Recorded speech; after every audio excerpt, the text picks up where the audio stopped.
Well, hi there, and welcome back to another episode of Let's Talk Real Estate Investing. I'm your host, Sharon Vornholt, and I'm so glad you're here today. I'm also really excited to have this particular guest on. It's Monick Halm, and she has been around and doing real estate investing for quite a while now. So I love having role models on, female role models on that talk about building wealth through real estate.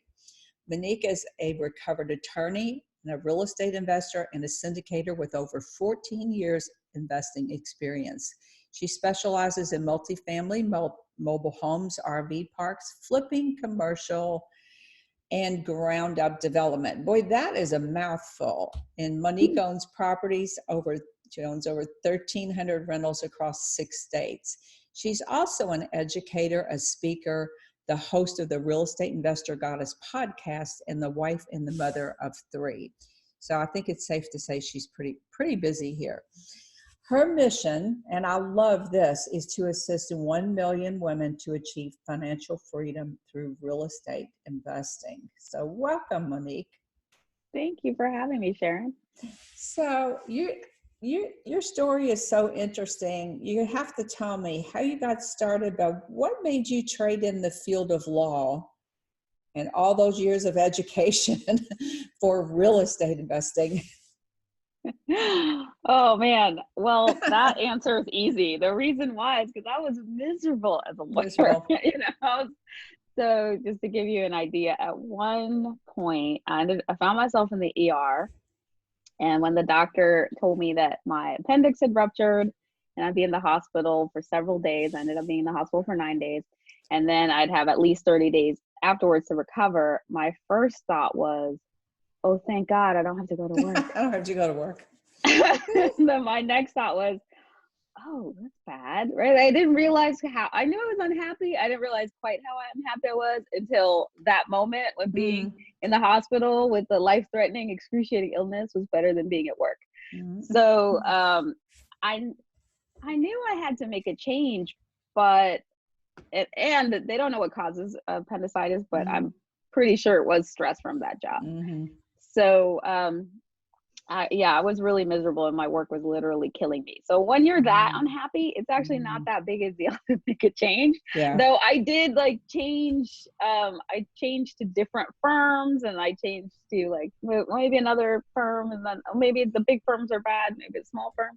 So I had moved around after that, and ultimately, when I really got into real estate investing, so I had accidentally become a landlord because I went to buy a house and couldn't afford to buy something by myself, but ended up getting a duplex and getting tenants and having learned house hacking before I knew that was a thing.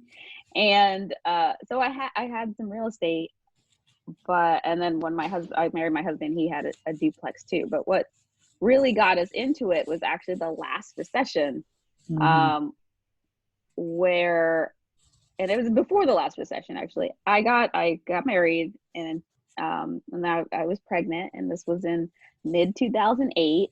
I was about almost 6 months pregnant, and my boss called me into his office, and I was expecting a bonus, and instead I got fired.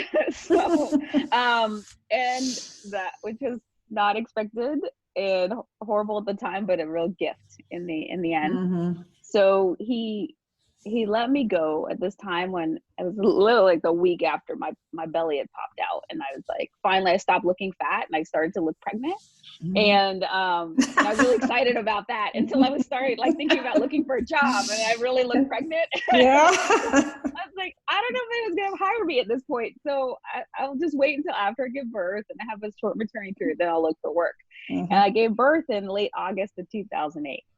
Within a month, the markets were tumbling, and it was not a great time to look for work. It was not a great time to be job hunting, and it was really hard. My husband was self-employed; his income went down 90%. So I'm really feeling for the people right now who are struggling.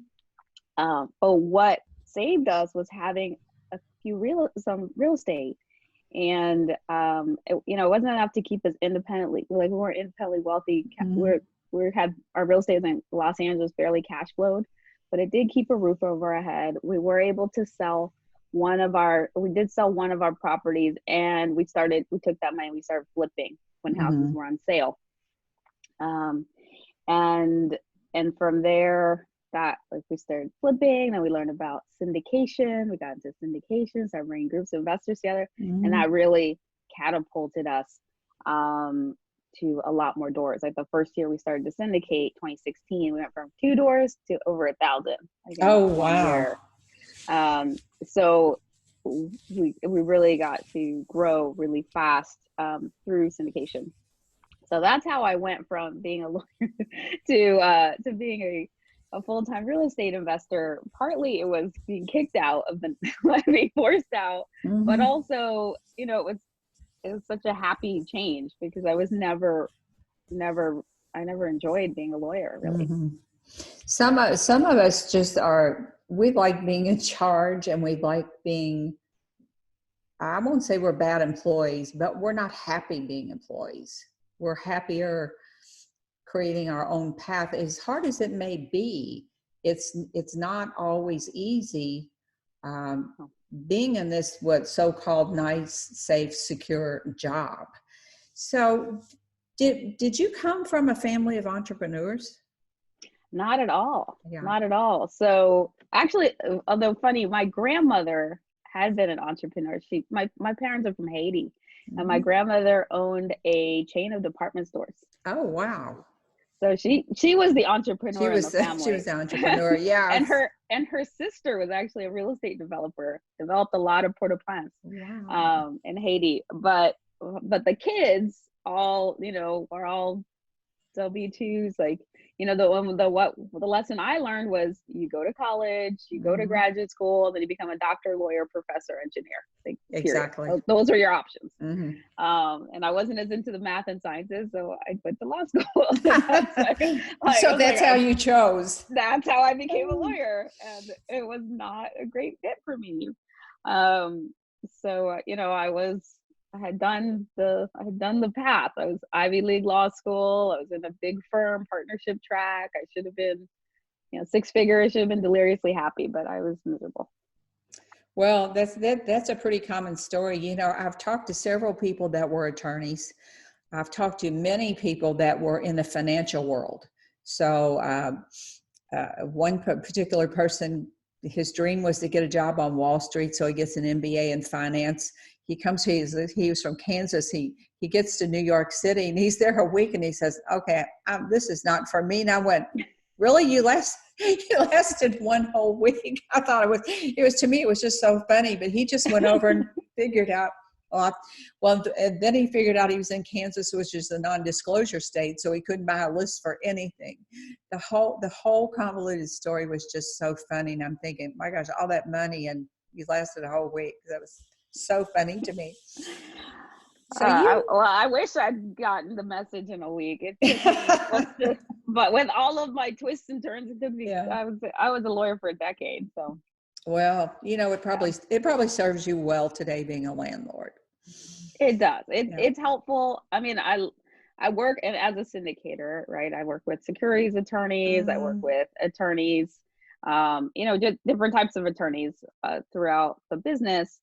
And I can speak their language, and I understand what are the relevant points. But it's way better for me to be the client, not the lawyer. So to be that.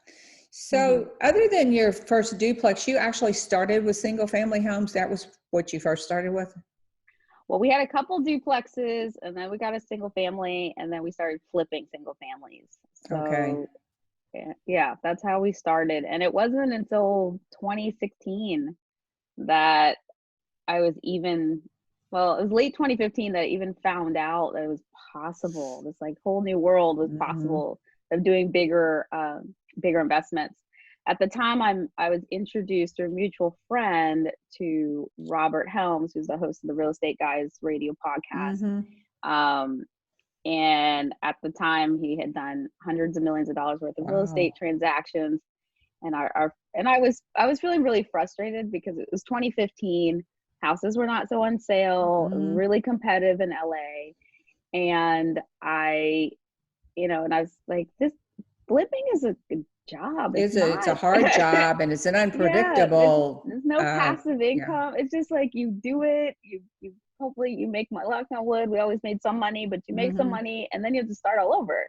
Yeah. And I was like, this I'd rather have something more passive, maybe buy and hold. So the Hmm. biggest I could think of at the time was a fourplex. So Hmm. I went to find a fourplex in LA, and they were bloody expensive and none of them cash flowed. I was really frustrated because it was like our flipping business was kind of stuck, and then this fourplex just didn't make sense. So when I met Robert Helms, he was asking me about that. I shared with him, and the first thing he said was, LA is a really tough market. I always say live where Hmm. you want to live, invest where the numbers make sense. Hmm. And I went, huh. Oh. Never thought of that. I always assumed you had to invest where you could drive to your property, touch it, manage Hmm. it yourself. Like, it never Hmm. occurred to me that you could invest Hmm. outside of where you live. So literally that opened up the whole world to me. And then he said, yeah, and you can buy that fourplex by yourself, but then you're limited to your own capital and credit. He said, alternatively, you could bring a group of investors together and you could buy 100 or 200 units. And then he started telling me about that. And I went, like, Yeah. like, I thought you needed Donald Trump's bank account to do those types of things. I had no idea that was a possibility Hmm. until that moment. And I was like, I want to do that. I want to learn that. And I want to be around people who think that 100 or 200 units is normal. Because everybody in my world until then thought a fourplex was a really big deal. So, Well, in 2008, the whole world was on sale. So I closed one business. At that time, I had been investing part-time for 10 years. So I closed one business, which is a home inspection company. What terrible time to be in that business because there were no yeah. homes being sold. And I was miserable in that business. And it was like I had to be slapped out of that business to, I don't, there's something about not being a quitter, about it's going good, but I hate every day when I got to get up and go do this. What is Um, wrong? What is wrong with us? So, but that was my wake up call. And overnight, so I did flipping and doing some buy and hold. And overnight, I became an accidental wholesaler. It was like, okay, I'm really good at marketing. That's kind of what my thing is. So I can source deals all day long. And there were still W-2 employees that had really valid, successful real estate investing businesses that still could borrow money and they could withstand the holding cost of all those months. Because all I could see is, yeah, I've got these houses, but I might be looking at a year of holding costs. I don't want to do that. So it's funny how life, it changes the way you do things. But honestly, the whole syndication thing, I mean, has obviously changed your life. So let's talk about that a little bit. If somebody is sitting there today and they are like, you're in a tough market. I mean, I know investors out there and it's like, oh yeah, I have to buy this little tiny house for $1 million and it's no way is it going to cash flow. So yeah. they go somewhere else. But I don't have that problem here, but it's really tough. I mean, you've got to build a portfolio of 50 to 100 houses, which in my, I mean, a lot of people do it. They do more than that, but that's a lot of people to deal with. And so Yeah. syndication is actually fairly new to me. I don't do it yet, but tell us, I want to talk about that. So if someone is sitting there going, well, I've got some houses, I've maybe got a couple of multifamilies, how do they take that next logical step to syndication? Right. So there are two ways, right? So the one is being a passive investor, the other one is Hmm. actively investing. Hmm. And I recommend actually starting with some passive investments to get your feet wet and then get into active investing if possible. So the difference is the passive investor, once you're on a list, often you have to have a pre-existing relationship with Hmm. the person doing the deal, and you get on their list. They have an opportunity, they'll send it out, you vet the deal, you vet the sponsors, and if it feels like a fit, then you buy in, and then you just wait for your money to come back with friends. um And a lot of people think that if they are passively investing, then it's not going to make them as much money as if they went out and did the work and found the house and put in the tenant and is managing it themselves. Right. And that's obviously going to make them more money. And that's not true. So especially when you're in an expensive market like here, I mean, people are lucky doing like I still have a duplex here, and I self-manage it because, you know, it's here, whatever. I just do it. But it barely it's still like it makes like, you know, 5%. I make 5%, you know, and I'm doing all the work. And then a lot of these syndications for passive investors, the ROI is like can be upwards of 15%, 20%. That's not, you know, the total cumulative returns. And so it's a pretty good, they can be really good investments because you're able to take advantage of these economies of scale and leverage. So that's on the passive side. And on the active side, so if you want to be the one that is bringing together the investors, like this is what I do, there is, you know, you need two things, like you need deals and you need the investors. So, you know, my job is as a syndicator is I'm always sourcing deals and then bringing in more investors that want their money to grow this way. So those are the two, that's like the bread and butter of my business. And then if you have a group of people that want their money to work this way, you need a syndication attorney. This is something that is like, you need to learn, you need to get educated on how to do this because the SEC does regulate it. Yes. And it is easy to run afoul of those laws if you're not doing it carefully and you don't know what you're doing. So you could win yourself free housing, free orange jumpsuits. You know, like, you're not doing it right. So it won't look as good as what you've got on today, though, guaranteed. No, it's not like this. So attractive. Yeah. So so you really need to know what you're doing. So education is the first step, especially when if you're taking other people's money. You just have to be really careful. I you know, it's one thing with my own money, and when I invest, like, you know, I'm willing to take some risks, but other people's money, like the thought of losing that, like that is what keeps me up at night. So you want to be really, really careful. And if you are like terrified of losing other people's money, then you're probably a good person to be a syndicator. If you don't care about losing other people's money, you're not good in the game. No, not a good idea.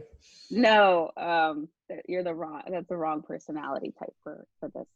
So if someone were to want to segue into that, I mean, I know money is all relative. What is like, I don't even know if we should talk LA numbers, but is there like a minimum amount of money somebody's got to come in with, or how does that part of it work? Let's say someone is over here doing wholesales or flips, and they're using that cash to buy houses, and maybe they're banking some, and they decide that they want to start going down the path you're going down.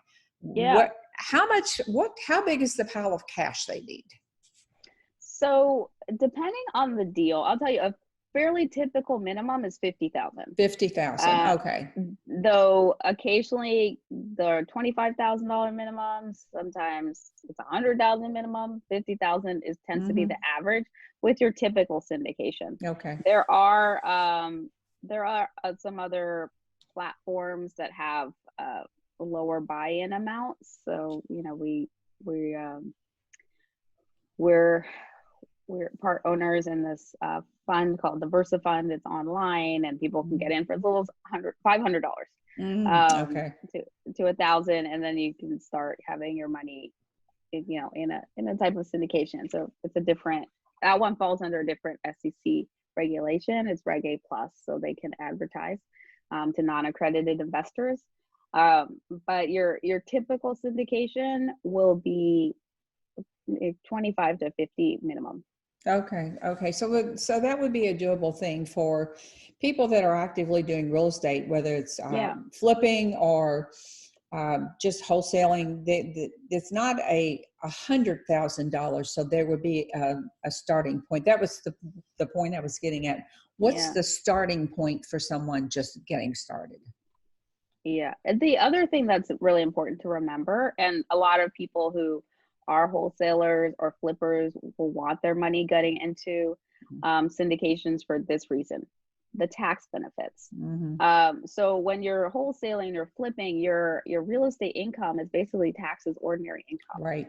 And so you're taxed fully. Whereas the syndication income, because of the benefits of long-term ownership, and you're generally you are an owner of this real estate, your income often looks like a loss. So because you can take depreciation, because of other expenses that you can deductions you can take off that money, but you'll get a K1 at the end of the year, and your K1, even though you've made money with the syndication, will often look like you've lost money. Okay. And so, and if you're a real estate professional, which a lot of wholesalers and flippers, if they're doing this full time and they designate themselves as a real estate professional, that income, that loss from the syndications can offset the income from the ordinary income. So if you're a W-2, you're doing something else and you're not a real estate professional, it won't offset the earned income. But as a real estate professional, it does. So interesting. Just having the tax benefits is huge. So it's not just what you make, it's what you get to keep. What you get to keep out of what you make. Yeah, ultimately it's about that all the time. How much do you get to keep out of it? Yeah, so it's, there's very little tax benefits as a wholesaler, as a flipper. Oh yeah, absolutely. But when you have that equity piece, then, and you're doing a longer term hold, and you get to take that, and it's really helpful. So a lot of people get into syndication, not because they need the money, need the income from it. They get into it because they want the losses, the tax losses. So even though you're making money, you're getting a good tax loss. So what's the average term of a syndication deal?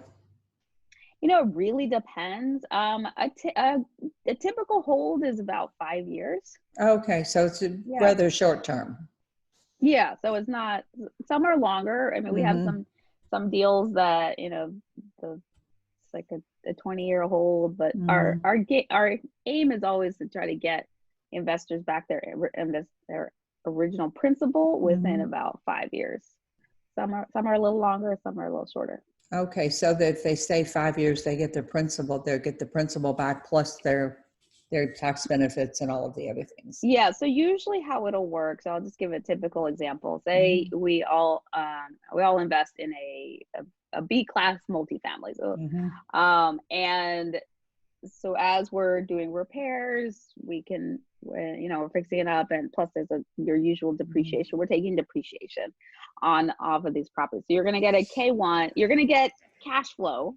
So we buy usually we buy properties that have investments that will cash flow. So you're getting cash, and then you're going to get a K1 that'll show that there's a loss because of the the depreciation, and then so you'll get cash flow for 5 years. Typically, we're improving the net operating income, so the cash flow goes up. Now this year might be a little different. This year's kind of unknown, right? This year, our focus has shifted from increasing NOI to stemming losses, right? To like keeping stable.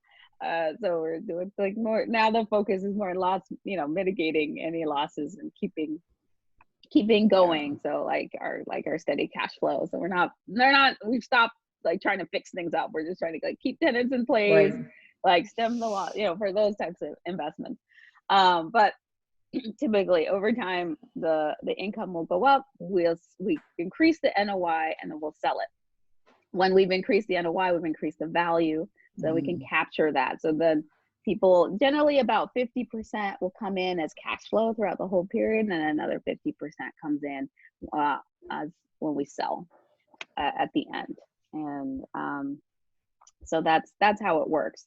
And it's just that you're going to get the Mm. depreciation during the years that we're holding it.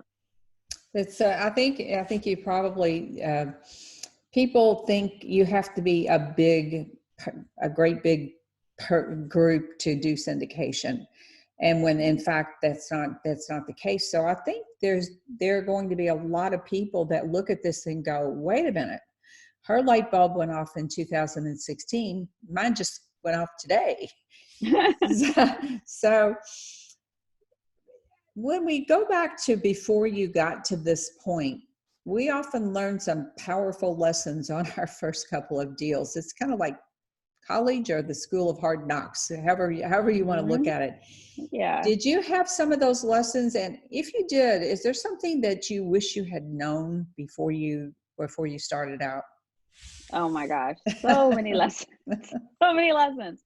So, the main, one of the main lessons, or it seems to always be a variation of this theme, is the importance of your team. Mm-hmm. You are as successful as your team, and especially your property managers. Mm-hmm. So I'm in California. Most of my investments are in different states. So we have third-party property management. And your property manager will make or break your deal because they are like, yeah, they're right. They're managing it. So they're in charge of your money, your asset.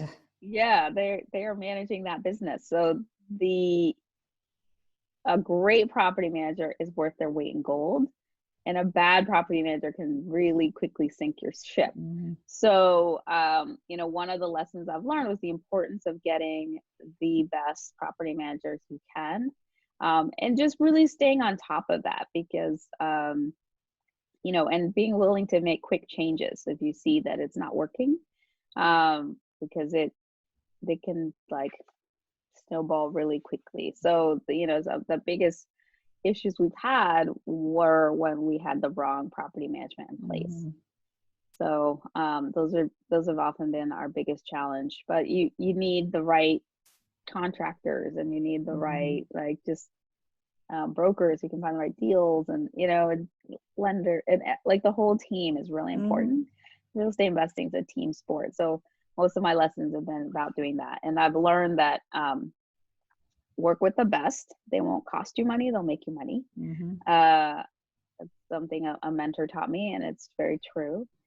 Not that the best is necessarily the most expensive, but it's definitely don't go discount. Not the cheap. It's not the cheapest. Yeah. It's the cheapest is not necessarily best, because you're looking at the numbers and going, well, if I go with this person that's much cheaper, then that'll save me money.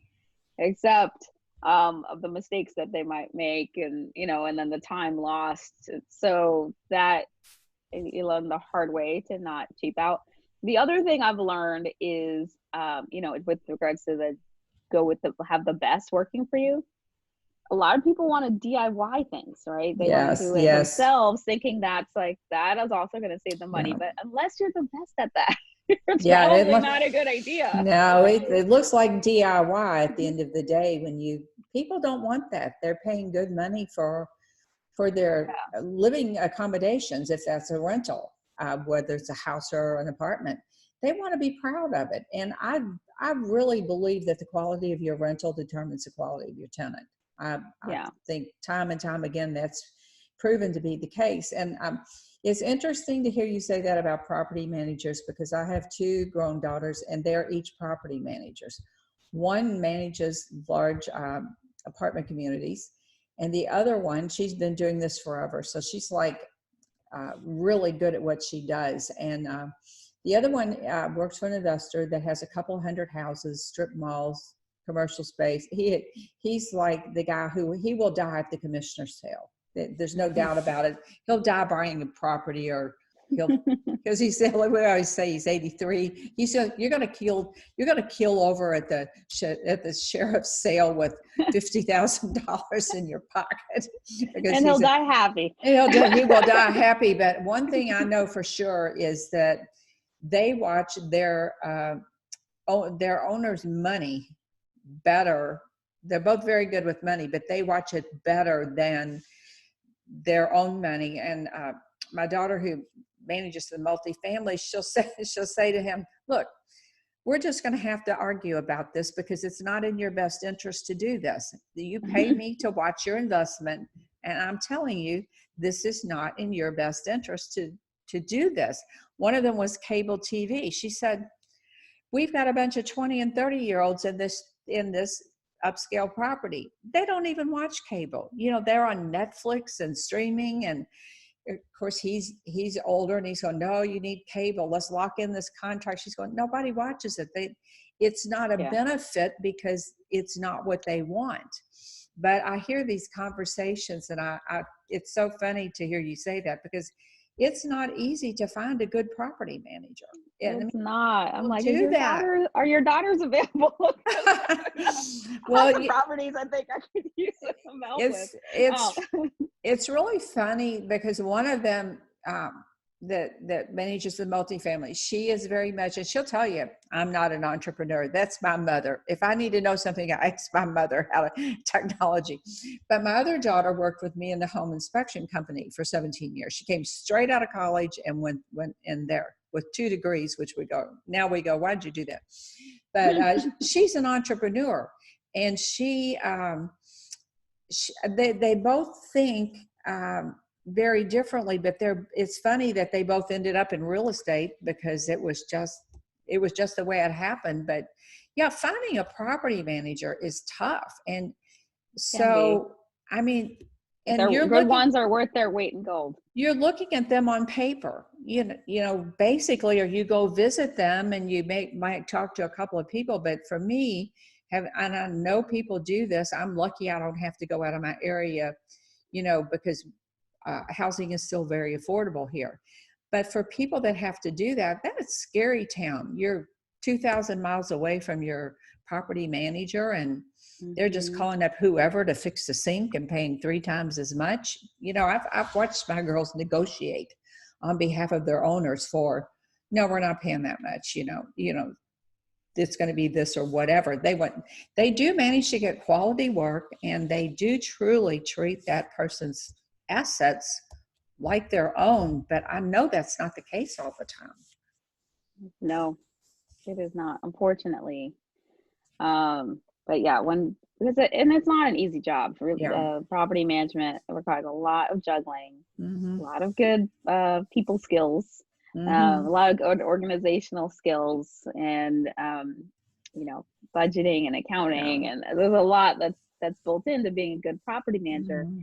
And it's not an easy job. But a lot of people who have it are not built for it. Yeah, so it's tough. So yeah, that's probably a whole show, property managers tales. With the exception of my few little duplexes and my single family here and there, I haven't had to do it much. I love having my third, and I don't love it. I don't love having the property manager. So I love having third party property managers, and they are, and yeah. Good ones are amazing. So hold on to them and treat them right. Well, I have to ask you something about RV parks. So I've had on people that had mobile home parks. I know several people that do that certainly, I call them the mainline things, the houses, the multifamilies and commercial property and all of that. But you are the first person since I've had this podcast since 2013 that ever says they had an RV park. So I want to know about that. Sure. So there are different types of RV parks. There's, the recreational RV parks. And I have a friend who does that. If you ever want somebody on the show, that's what he does. Okay.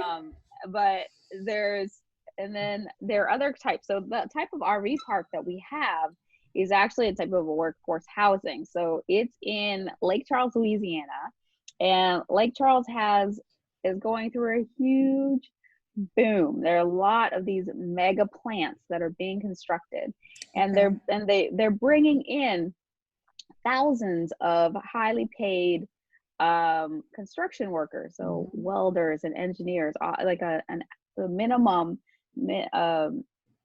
average minimum wage is like 90 to 100,000. So they're quite well paid. There's not a lot of housing there. And So what a lot of these guys do, and a lot of them come from Indonesia and other countries, they'll come in, they'll buy if you go down there, you'll see a bunch of these RV sales, like dealerships. So Okay. they'll buy or lease an RV, and they'll put it in the park. So they'll have these. So we have an RV park it's basically for these construction workers. So they come in, they're given a per diem to be there, and the RV park, that's well within their per diem. What's nice about an RV park is that it is basically a glorified parking lot. Yeah. Well, a piece of land with some utilities, right? Yeah. So you don't actually have to evict somebody, like go through eviction so somebody stops paying their lot fee. They pay a nightly or monthly lot fee. If somebody stops paying, you just tow their RV park off the park, like you would like tow a car out of your parking lot that doesn't, and that's it. Like you don't have to go through court to evict them and whatever.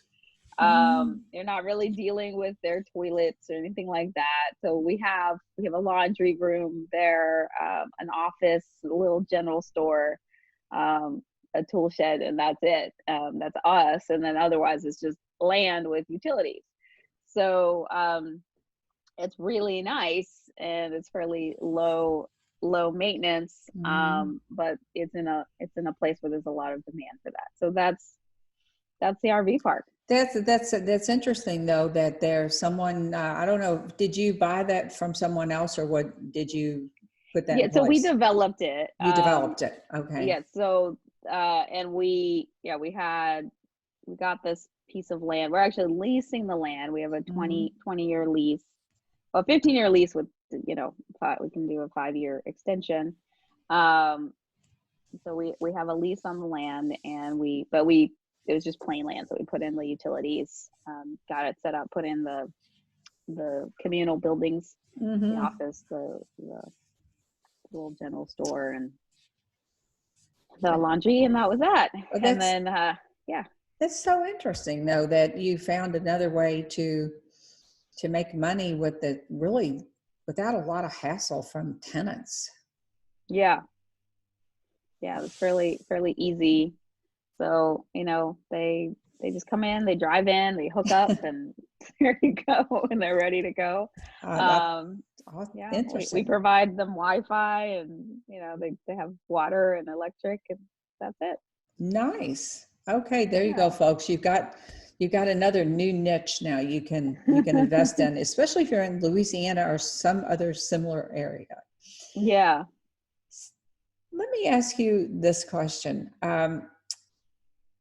This particular time in history is a bit uncertain to say at the time we're recording this. So if you were to look into the future, where do you expect most of the opportunity will be in real estate investing in the next couple of years? So you look into your magic crystal ball and tell me.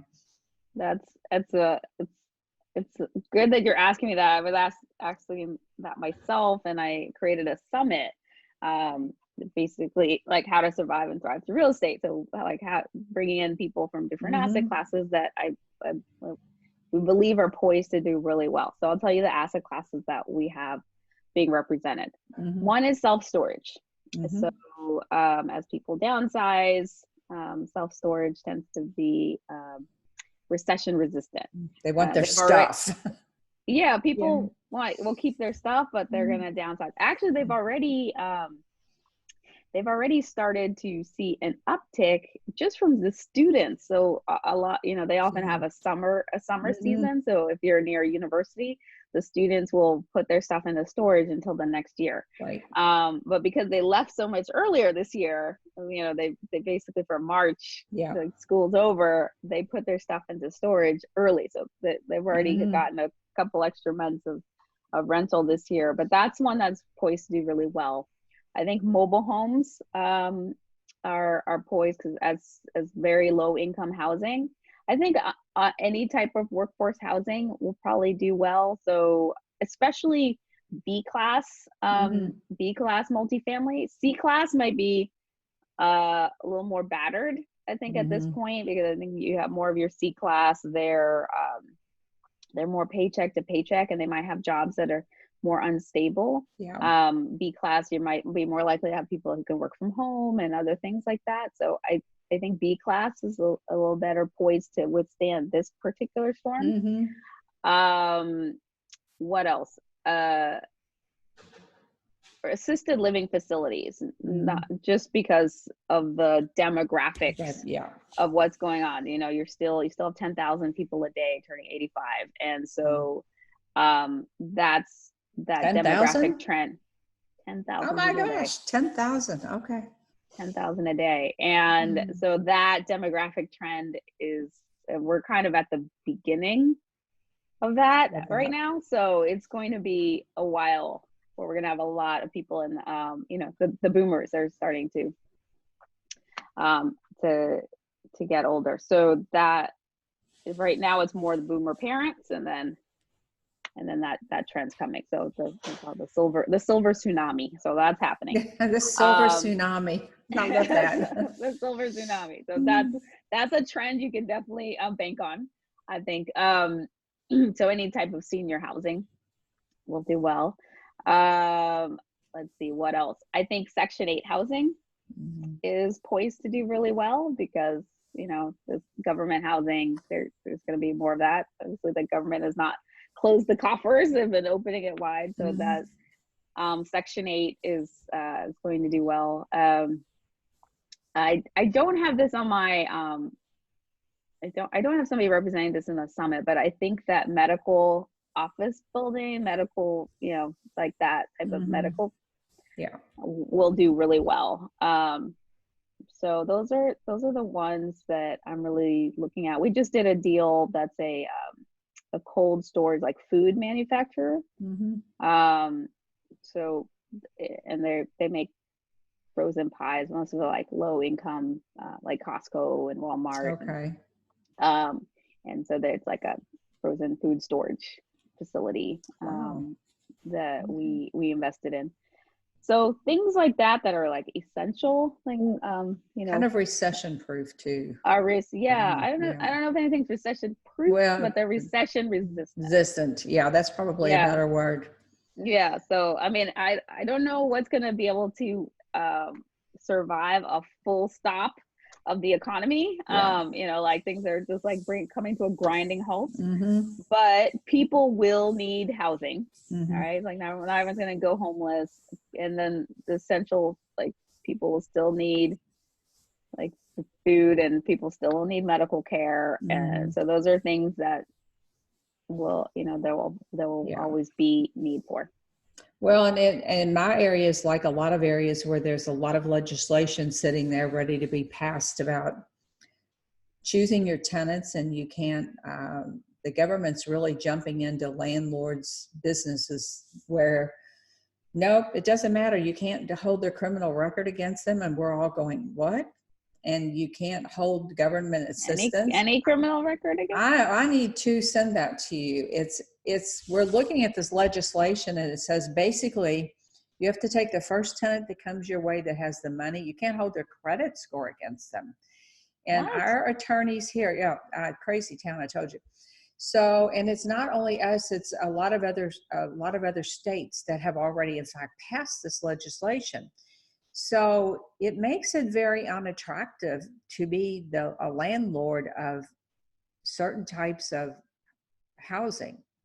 So yeah, it makes no sense. And like now here you have a choice on taking Section 8.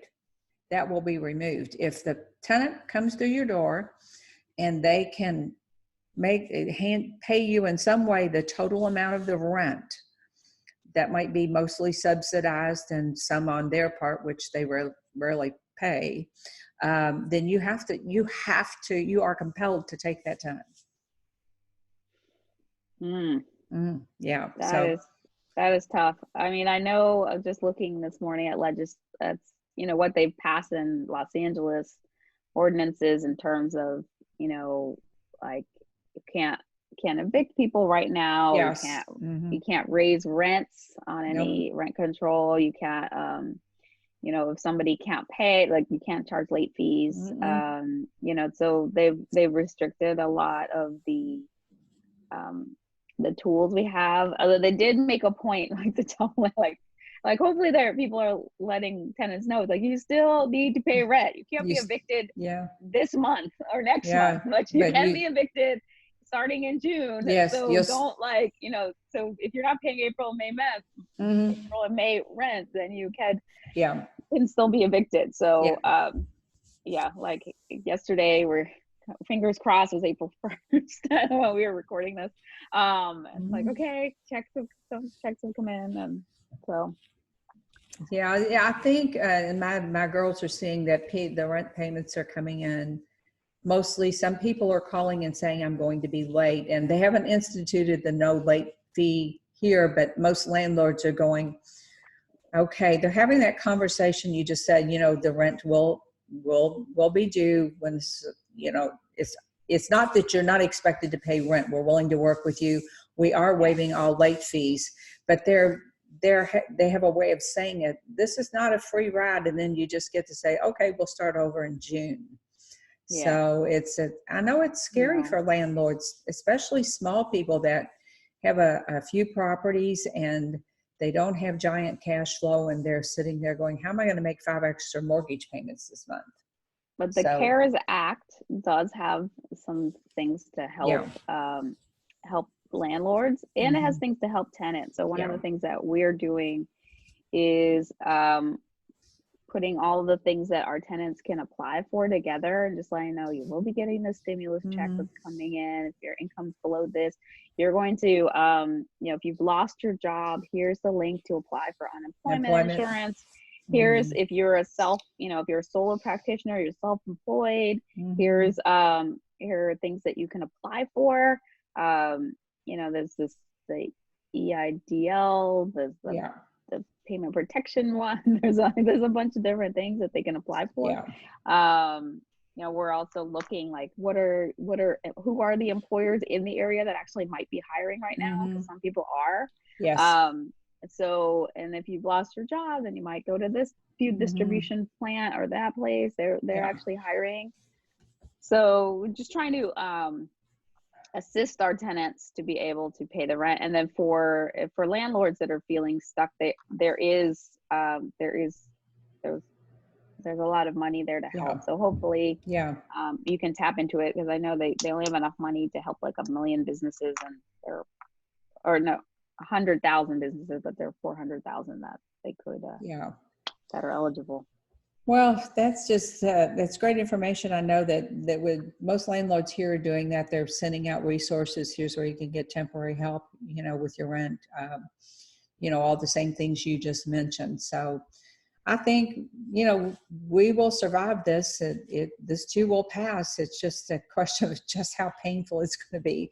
So I have two final things for you. The first thing is, what is a good book that you've read in the past couple of years? It doesn't have to be even business. That I'm an avid reader, and I like to know what people are reading. Yeah, I'm an avid reader too. I have a lot of books. I'm not really reading about 5 at a time. But one that I read in the past couple of years that really made such a big difference for me was The One Thing by Gary Keller. I love that book. Yeah, it's really changed my life, I think. So just asking myself that question every morning has been life-changing. So that's the one I would say. Yeah, okay. Well, this has been a great show, Monick. Before we go, do you have any final advice for people that just getting started? I know oftentimes investors are so frustrated in the beginning, and even when they've been here a while, but they can't seem to jump to the next step. What advice do you have for them?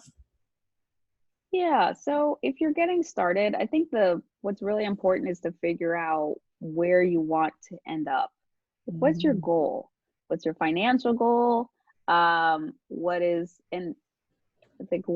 you want? Do you want to be able to retire from your job? Do you want to just have a nice retirement? Do you want tax savings?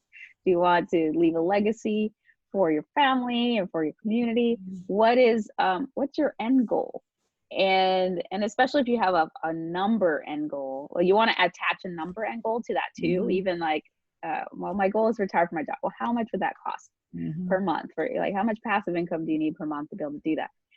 And then work backwards. So figure out, okay, if I need to have, I just use around $10,000 a month of passive income, then, if I get this house making this much, or so you can like you can work backwards and figure it out.